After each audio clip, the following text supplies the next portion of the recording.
יותר מ-300 מיליון לירות, שזה היה קרוב ללירה סטרלינג עדיין, זה עוד לא היה. אז זה היום זה ביליונים, לא ביליונים, אני מפריז, אבל מיליונים של דולרים. עיון בספרי משרד האוצר מגלה כי בין השנים 1948 עד 1955, שנות הטיפול המסיבי נגד גזזת, תקציבו המצטבר של משרד הבריאות לא הגיע לכדי 60 מיליון לירות.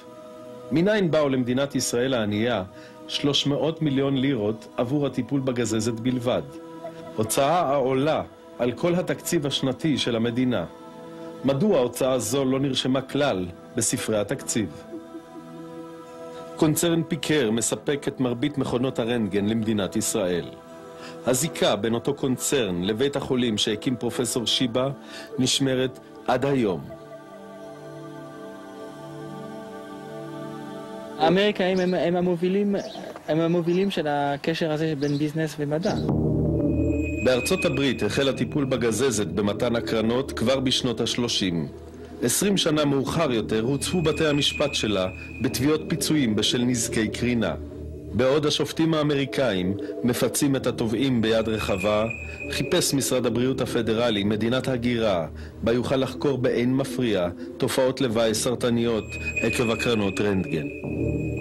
האם היוותה מדינת ישראל הצעירה והענייה כתובת נוחה וכר נרחב לביצוע ניסוי רב היקף? האם הטיפול היקר בגזזת מומן על ידי הממשל האמריקאי?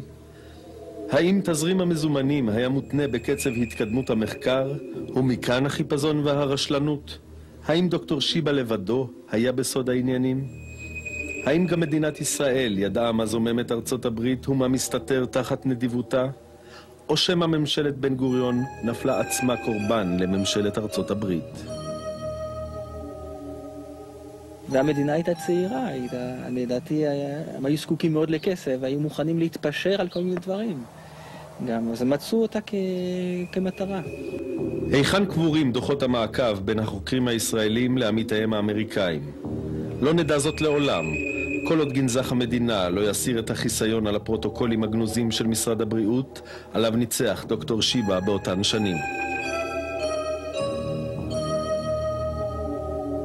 משהו מוזר שם, משהו לא מסתדר בטוח בין המאמץ, בין התרומה שלהם לצורך האמיתי שהיה. יש משהו שאנחנו לא יודעים. לא היה קורה היום דבר כזה, כי כל ניסוי מדעי כלשהו על בני אדם עובר שרשרת מאוד מאוד ארוכה של אישורים, של שרשרת מסוימת של אחריות, וכעד שזה מגיע לביצוע. יכול להיות שבתקופה שבכלל המדינה הוקמה, לא היו מנגנונים כאלה של מניעת הקרנות מקוונות או ניסויים. הכל יכול להיות. אני לא שואל את עצמי באמת את השאלה האם כאן הייתה רשלנות פושעת או רשלנות מכל סוג שהוא. מבחינתי זה ברור שהיה פה רק ניסוי רפואי. אני לרגע לא מעלה על דעתי, זה גורם לי צמרמורת לחשוב שבאמת יש איזה קצהו של סיכוי שעשו את הדברים האלה למרות שידעו שאפשר לעשות זאת אחרת.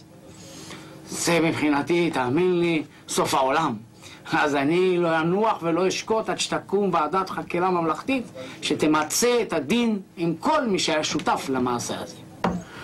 אם זה היה רשלנות, זה דבר אחר. אם זה נעשה ברשלנות קרימינלית, זה יותר גרוע. אם זה נעשה בכדי להרוויח כסף או משהו, זה עוד יותר גרוע. קשה לי להאמין שמתוך כל אותו ממסד לא נמצאה ולא דמות אחת של רופא. דמות אחת.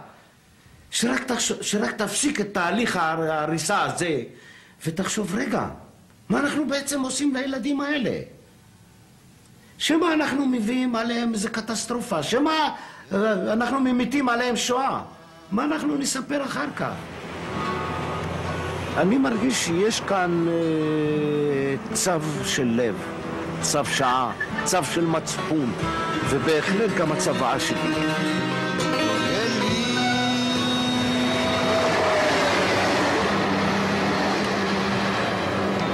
שלא ייגמר לעולם. החול והים רשרוש של המים ברק השמיים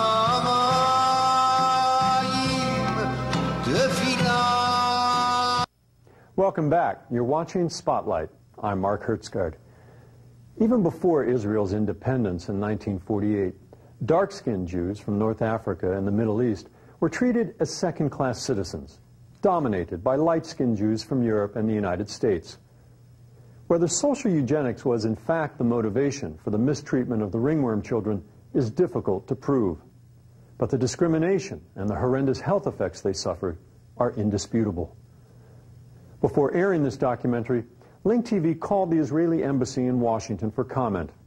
We wanted to know why such a medical program was undertaken in the 1950s and whether the U.S. government had in fact funded the operation. Our inquiry was referred to the Israeli consulate here in San Francisco. After a few calls to Israel, a consulate spokesman said no answers could be provided in time for this broadcast. We asked the same questions of the U.S. Department of Energy in Washington, which inherited responsibility for U.S. nuclear weapons programs in the 1970s. We were told that DOE's archives contain no information about any such incident. If you want to find out more about these issues, you can check out the resources listed at the end of this program. You can also find those resources at our website, linktv.org. Following those listings, you'll see a clip from next week's program. Until then, this is Mark Hertzgaard in San Francisco for Spotlight. Thanks for joining us. And remember, if you don't like the news, go out and make some of your own.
You've been watching an original Link TV production. Tell us what you think. Send an email to feedback@linktv.org.